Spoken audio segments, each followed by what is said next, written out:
Journey of the Beloved, Chapter 5, The White Falcon. The small girl sat very still upon the ground, the scent of jasmine and midnight stars perfuming the air. She especially loved the sweet yet pungent aroma of midnight stars. They were nearly black on the outer edges of their wide petals, becoming lighter shades of purple and violet closer to the stamen, which was a deep rose pink. Lhasa gently fingered the waxen petal of one flower, still moist with the dew of the morning. While she wove her heart into the center of this exotic blossom, her mind was tranced with the steady, melodious voice of her brother as Tierna told her favorite story of how he had been suckled at birth by the white tigress. Tierna sat on his haunches, almost cat-like himself, his dark blue eyes burning golden as he described the event. In the shadows of the garden, his black hair with burnished highlights reminding Lhasa of a midnight star.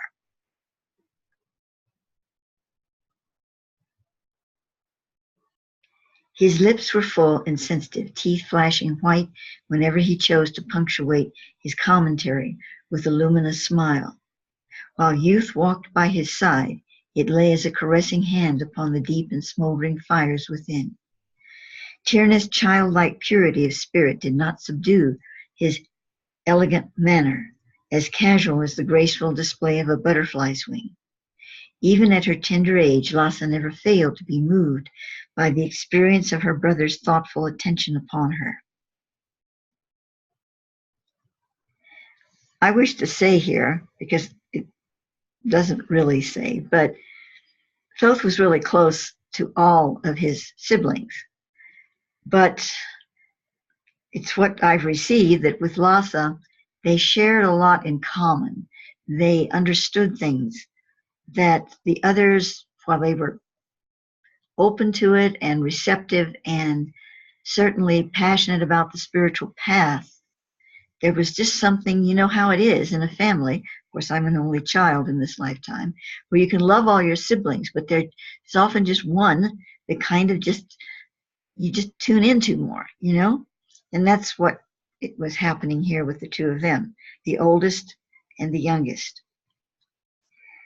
Soon she knew he would enter his final initiations in the Cave of Winds, Maithara, and then he would leave the sacred mountain of his birth and go out into the world as a master teacher. While the glamour of such a thought excited her, she felt sadness that he should depart from her. Once when she had spoken of this sorrow to Tierna, he had promised that they would not be parted for long. "You are a sea priestess, little pearl, and I am the path from the mountains to the sea." While the child did not truly understand his words, they seemed to nonetheless bring her comfort. Later that day, Lhasa watched intently as Tierna prepared his sacred wikcha, a collection of herbs, talismans, and written symbols wrapped in a precise ceremonial way. The wikcha was a power object that young spiritual warriors took with them on their questing. Yet few youths would ever enter the initiations of Maithara and confront the dweller on the threshold in the interior of its cavernous depths. It had been known since before Tierna's birth that he would take up the serpent, an initiation within the cavern of the winds, and become one of the few masters of serpent power in the world. The night before, Lhasa had experienced a dream vision in which her brother had turned into a large golden cobra with black and violet markings inside its hood. At first she had been frightened, but as the magnificent serpent undulated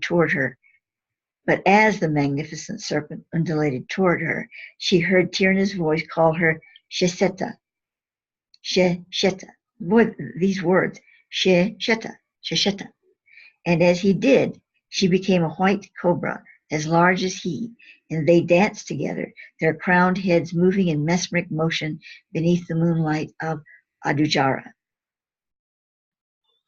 His magical bundle completed, KYI'RA bid goodbye to his devoted little sister and went to the tower room of Ikara, where the flame of Orion endlessly streamed in silence. As KYI'RA stood before the flame, he saw a lance of emerald fire rise up from the eternal blaze and pierce his heart 3 times. From the first wound there poured out water, from the second blood. From the third wound gold issued forth. Out of the gold liquid pool arose a golden serpent, and a voice came forth from the creature saying, I am victory, so you shall be victory. KYI'RA understood this vision to impart that although he would serve the world, he would not bind himself to it. This was as it had been written in the prophecy of old, one shall come born of the golden serpent and suckled by Sothis, the star Sirius, which although is now called the dog star, is actually, in actuality, the domain of the lion-headed beings. This one shall be he who wears the 3 crowns, each representing an aspect of the Trinity of love, wisdom, and knowledge. He who is born of the golden serpent shall not know the sting of the forked way. So said the ancient scriptures. This meaning that the soul embodied as the wearer of the 3 crowns would not enter the karma of the world, but keep himself as rarefied gold, purer than the ore of the earth, given weight only through the power of divine authority. KYI'RA had received the sign he sought. Without this affirmation, he would not have proceeded to the next level in his initiation. He now took from his pearl gray robe the Wiksha, placing it before the flame as he lifted his fine voice in a chant of benediction. Well, I'm not going to read this chant because the words are way out of my vocabulary, but it's some, ancient chant. I am he who is crowned with the 3 stars of the sacred girdle, belt of Orion. All that has come before me is now within me. All that shall come after my passing is encompassed by me. I open the scroll to inscribe my name therein. I will mount into the stars upon a chariot of fire. He who advances after me, so shall I rejoice in his name, for he is the Lamb upon the altar of the risen one, and I am he who lifts his crown above him. As his chant subsided, KYI'RA went to a small chest which, other than the flame pedestal, was one of the few objects in the room. Opening carved wooden box, he carefully lifted something wrapped in a purple velvet cloth from the contents inside. Unfolding the cloth, a stack of card-shaped thin gold sheets was revealed, each engraved with images and symbols. KYI'RA was gazing upon the sacred Tak-Arot, which would surface in remnant eons later within the Tarot. The Tak-Arot had been developed by Thoth from knowledge contained within the Enochian table, which he brought from Orion. This was the first time KYI'RA had seen these cards, and yet they were intimately familiar to him, for as Thoth he had created and engraved the gold sheets with his own hands. Now this he would have done with his own hands. He passed, well, I'm being told to wait a moment here. He passed his hands over these sheets. He did not use a tool like a bevel or something to carve with. So still he was using fire letters, but it was different than putting something into the Akasha, which comes right out of the heart chakra. Okay, to continue. He passed different hands over them now, seeking the union of energy through space and time, which would align him with but 7 sheets of gold in the collection of 87. The Tak-Arot was divided thusly: the 58 lesser, the 22 greater, and the sacred 9, or Ennead. Ennead is a Greek word, but like many Greek vocables, it stems from an Atlantean language, and thus Ennead meant the same in Atlantean as it did centuries later in Greek, which is a group or set of 9. Well, it is a little more than that, because not just any 9 is an Aeneid as far as Thoth is concerned. It has to have a sacred principle involved with it. In our current period, the lesser is known as the minor arcana and the greater as the major arcana. The Aeneid did not survive the ages to become a part of the modern Tarot. KYI'RA drew 7 sheets from the total and placed them before him in a specific pattern about his wicca. While he took in the meaning of all the sheets in relationship to one another and to their positions in the pattern, it was the central image that drew his most undivided attention. The engraving was of a woman heavily veiled, whose left arm was held aloft, carrying a winged wand, upon which was wound 2 serpents. In her right hand, at the level of her navel, she held the diamond-shaped crystal. Above her head were 3 spheres forming a triangle. She stood upon a sphere containing within it a cube, the angelic fire letter Ukabar, ablaze at its center. Ukabar is the 7th vowel of creation, and as such denotes the infusion of light into the membrane of cohesion at the center of the atom. Wow, I'm impressed. The sphere is the world and the cube is matter, which with the divine language at its center is transmuted into prima matra, or the first pure form of inviolate matter light.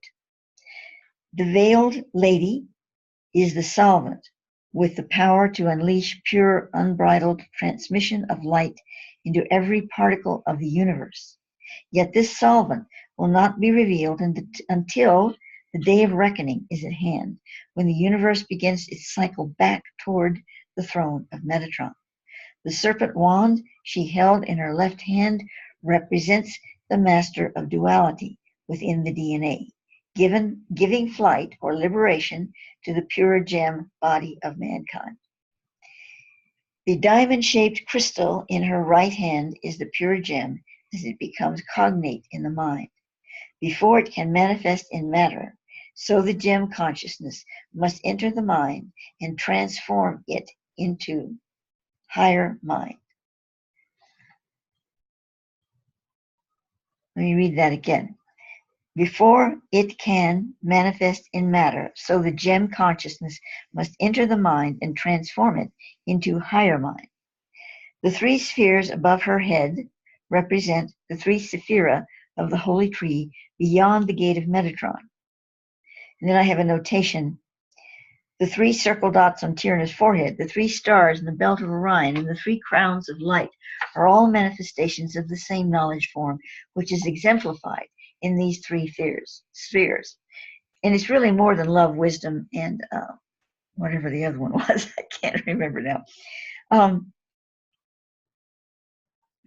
Although that is a personification of it, it really goes far beyond that.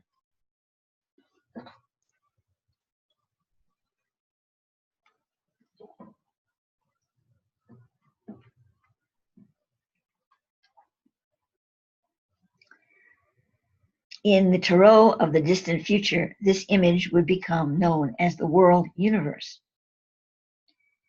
KYI'RA knew this Ta'arat, archetypal presentation, represented in his mission in life to open passageways through the vaults of universal memory for the transmission of light redemption. KYI'RA left the flame of Orion and went to his chambers, where he bathed, anointed himself with holy oils, and dressed in a white robe of taspar, a fine silk, from which only garments for sacred ceremonies and rituals were woven. He loosened his braid of hair so that it flowed upon his shoulders. He was otherwise unadorned and prepared to enter the cave of Mithara. KYI'RA made the trek to the holy cavern without difficulty and entered its mouth into darkness. He brought no torch or other source of light with him, having only his inner sight to guide him in his perilous journey. Yet his way was surely illuminated through the channels of his mind. Yet his way was surely illuminated through the channels of his mind and heart, which were receptive to the subtle body stimuli of etheric current around him. As he progressed in his passage, he knew his course to take him ever deeper within the earth. Time became a line in sand, easily erased by the breath of the caverns. KYI'RA found level ground once again, and the passageway he was upon widened into a large cavernous area, displaying sparkling shapes of limestone, visible in an eerie, silvery green light. KYI'RA knew this light to be created by the chemical breakdown of algae growing on the walls and floors of the cathedral chamber. There, in the midst of this simulated twilight splendor, was a crystal pool, so still it appeared to be of glass.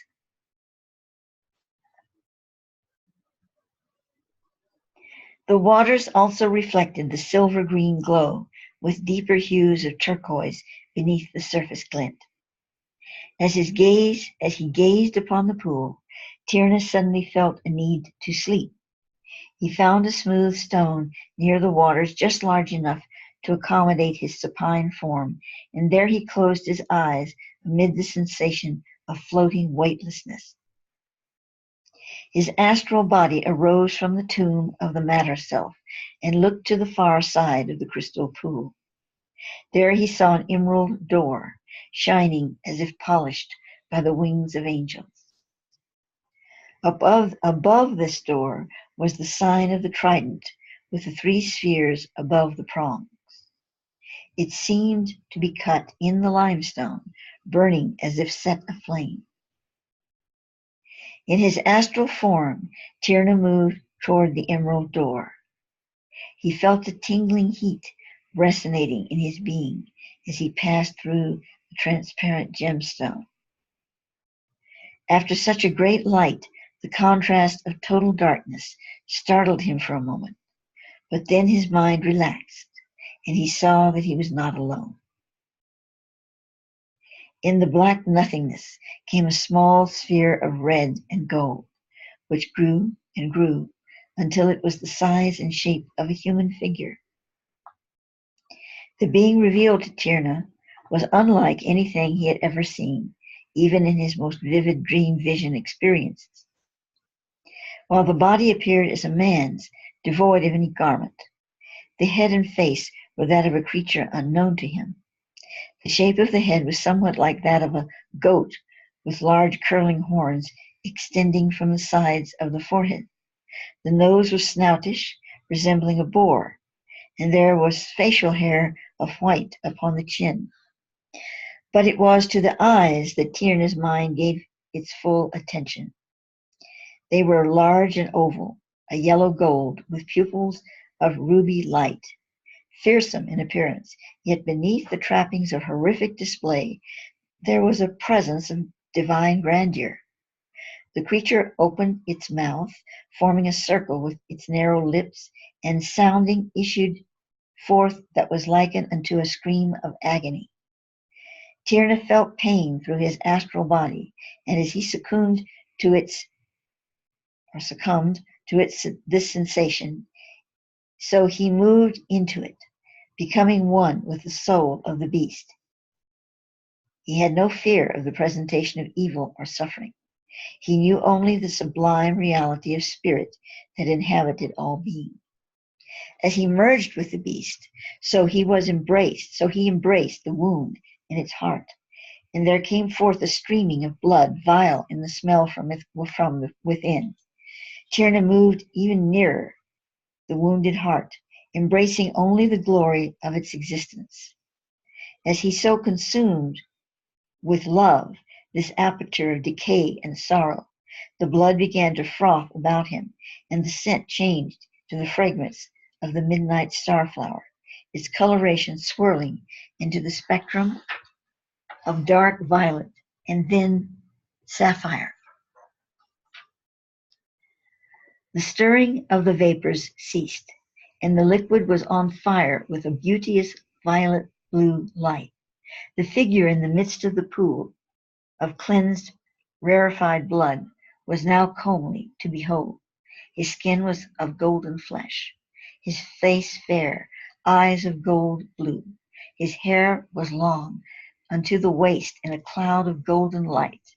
Tierna knew that he looked upon himself in his metamorphosed body. Instantly, in his matter self, he opened his eyes. He lay still on the smooth stone near the pool. His body felt stiff and not his own. Slowly he moved his limbs, and then with graduation raised himself and stood. Approaching the glass surface of the cavern pool, he bent forward and peered within it. There he saw a man in his early years. While he resembled Tierna in subtle ways, there were major differences. This being's body was more muscular, taller by 2 inches, and the skin tone was of bronze gold, while Tierna's had been pale with a silvered moon, like a silvered moon. His face was more angular than pear-shaped. His face was more angular than the pear-shaped features of the younger man, and his eyes harbored greater gold amid the blue. Tierna's midnight hair was now a golden dawn. The mouth remained much the same as Tierna's had been, sensitive and full, possessing a gentle strength. Yet the set of it was more pronounced, with a poise less vulnerable. The one who had been Tierna looked to the far side of the pool. Nothing but natural limestone met his eyes, where the emerald door had blazed but a timeless moment before. Suddenly he felt a presence behind him. He turned to see a holograph of 2 geometric cubes on end, rotating within one another. One cube was of blue and the other red. As these cubes continued to spin, he recognized the formation of a high-state Merkaba. And I have a notation here. Thoth's definition of a Merkaba is a vehicle or spirit-engendered field of light transport for sentient forms and consciousness through space. Let me read that again. Thoth's definition of a Merkaba is a vehicle or spirit-engendered field of light transport for sentient forms and consciousness through time and space. To continue, he then felt a command for him to step into the generated light field. As he did, his whole being ignited with a rushing power of spirit beyond the capacity of matter to contain, and yet within the Merkaba, his cellular tolerance for light infusion was raised, and he was therefore able to receive the consciousness which poured into him. He then knew the red cube to be composed of a substance which stimulated the biochemical components in his body to vibrate at a rate equal to the speed of light, while the blue cube radiated pure unbound energy, which the ancients called KYI'RA, the invisible matter. Thus, from the perspective of physics, the red cube is what we could call a facilitator of quantized or quantumized matter. I just made up a word, quantumized, I guess. While the blue cube is composed of the true antimatter of the universe. In proper spin synchronization, these 2 matrices generated a light field Merkaba capable of transporting energy at the atomic level through the barrier of light speed into the realm of Thoth universal at oneness with all light spheres and matter worlds.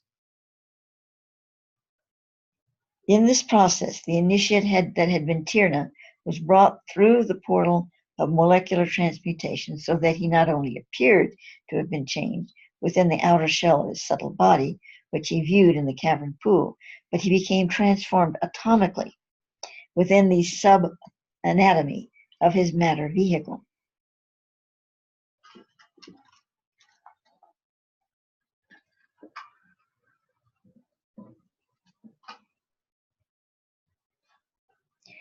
As the Merkaba ceased to spin, the initiate found himself standing face to face with a Hierophant.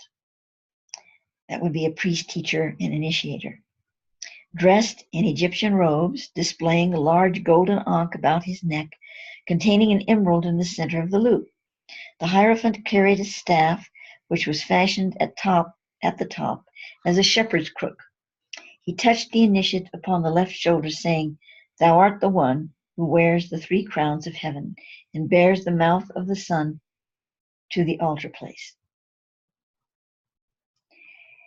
And he who was now Raismes saw himself as a white falcon, carrying in his beak the golden orb of the sun, as he alighted upon the great stone altar of his birth atop the mountain of the moon.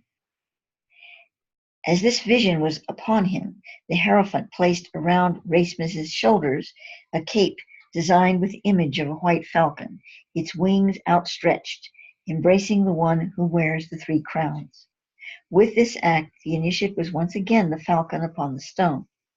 A small gazelle leapt from the rocks below as the great white tigress, his Numonji, covered the small creature with her body and cut the neck through with her massive teeth.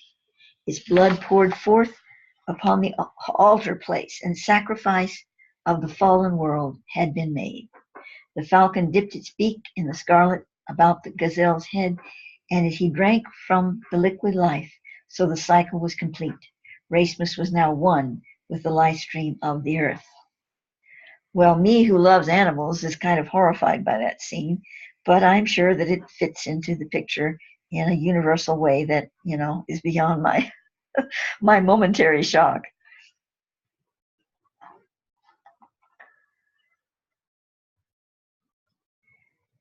Sha'Maia stood before her son in the garden of Ikara, at the very place where the infant Tirna had been suckled by Numonji. An early morning breeze delicately ruffled her rose gold jathe, cloth covering the head, Madonna style. At her tiny golden sandaled feet lay a rolled fur bundle. Raismes' mother knelt to unbind the fur piece, revealing within the sacred relics of Thoth.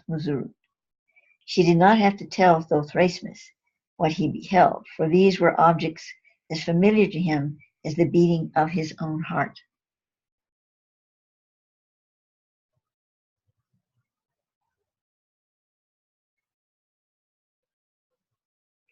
There was a sphere of crystal aspar, a gemstone mined only in the central region of Atlantis. It was an amber color with flecks of gold pyrite in it. Another object was a small pyramid made of transmuted gold glass, containing within it a sphere composed of meteorite. A thin wire of copper and zinc ran through the sphere and attached to inside the pyramid. This was a radionics device. Radionics devices are tools which enhance etheric conductivity, enabling one to send and receive energy through space and time. Ether is a non-physical sea of conductivity for energy waves that is all present in the universe, just as air is present in our atmosphere. And so that was a notation, so let me go back to the sentence again. This was a radionics device which Thoth had employed in his healing work.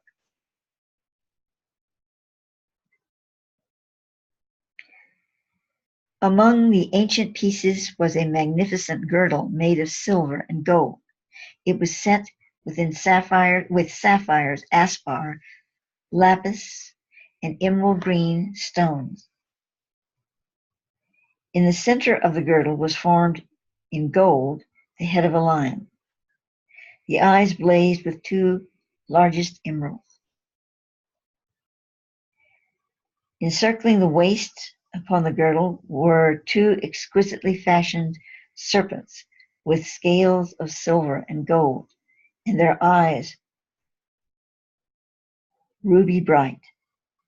While the belt was of beautiful craftsmanship, it was so finely composed with stones very small and delicately faceted that the whole of it did not speak loudly of its perfected beauty. This belt Thoth had been given by the craft of the brazen serpent in Atlantis. This craft was an order of alchemists, extending to other connective dimensions within the hollow field of this planetary node in the heavens. The girdle had magical properties, enabling the wearer for whom it was made to supercharge his own powers of solar energy through the solar plexus of the body. Since Thoth Raismes was Thoth Muzurud, only he could now wear and empower the girdle of Thoth. Also among the relics were the golden sheets of the Tak'arat, which KYI'RA had used to divine his initiatory path to becoming Raismes. Lastly was the staff of Pythias, which would also be known as the staff of Thoth. The staff was carved from Bika wood, with two serpents wrapping in a caduceus spiral up the rod. Two gilded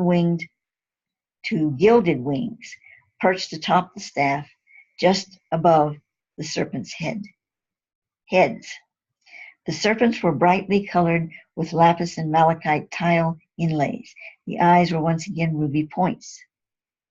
There were ancient symbols of the Mazur upon the Pythias, representing the original tribes of man. And I have as a notation, the Mazur were an ancient people who contained the genetic and paragenetic seeds for the entire 30 spirit races of mankind, which are all those races intended to conjoin to form the perfected Adam Kinman. While the Mazur's dominant strain was Hyperborean, and thus Syrian earth mixture, they also contained Lemurian, Atlantean, Noachian, Hokamai, and Katumi genetic links. Adam Kinman is defined by Thoth as the supernal body archetype of the perfected human. It is endowed with the knowledge and wisdom of the divine light world, which created this planetary sphere and the body forms inhabiting it. This staff had been created by Thoth Muzurud himself, as was imbued with great power and light, Raismes was aware that one item was missing. It was a golden ring engraved with the constellation of Orion, set in white and blue diamonds. This ring had been among the treasures. Sorry, I seem to have been missing a page. I'm going to put on pause for a moment.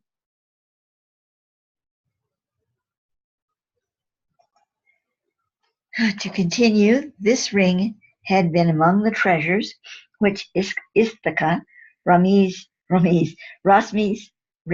father, had been entrusted to guardian by Thoth Muzurud. However, Isthaka had been wearing the ring on the day of his death, and it had consequently been stolen by his assassins. Isthaka had displayed the ring on his right hand for the last year of his life, as had been so guided through a vision appearance of Thoth Muzurud. But now the unique ring was in the hands of the Bin Hanim. It had been crafted by Philia, a female shaman of Ororikia on the continent of Africa. She made it especially for Thoth Muzurud as an offering of love and dedication. If it could be said that this ultra being has a personal loving for one individual, it would have been for the beautiful Philia. Now as Thoth Raismes, he remembered her essence as it poured like a golden wine into his mind and heart. In that moment, Raismes had an inner knowing that somehow Philia would orchestrate its return to him. There were other relics of Thoth Muzurud that would come to Thoth Raismes through the years, but those within the fur bundle were the most prized among them. Thoth Raismes of Aphra took the staff of Pythias in his hand and raised it above his 6'7" frame to the sun. And this ends chapter 5.